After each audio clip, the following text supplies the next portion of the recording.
My name is Wendi Craven, and I'm the board chair of the Burke County Board of Education. I am a retired special education teacher and a school principal. I spent a long time behind the principal's desk, so I am very passionate like Deanna is, and I'm so grateful to be here today. She spoke about the money part of it.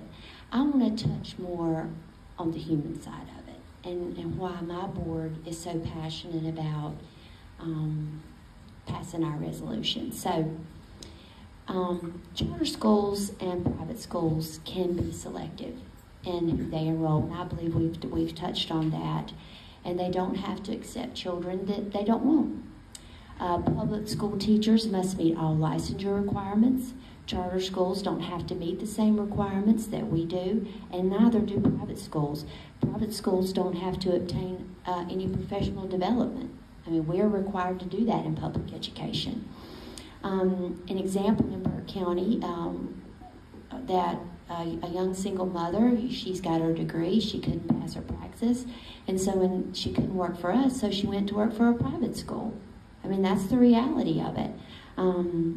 Leandro, let's talk about Leandro for just a minute.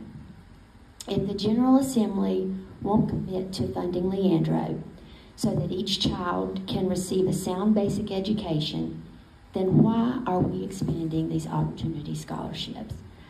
Our exceptional children's programs also need an increase in funding. We all know that. Anybody in public education, and me as a special educator, I can tell you that we do not get the money that we need to support those students.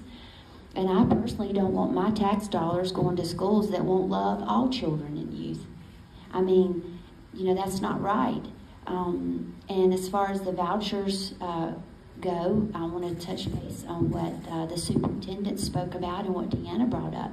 Public schools are held accountable for teacher licensure, oversight of monies, course requirements, state mandated testing. I mean, that's just a few of the things that we're held accountable for that the private schools are not held accountable for.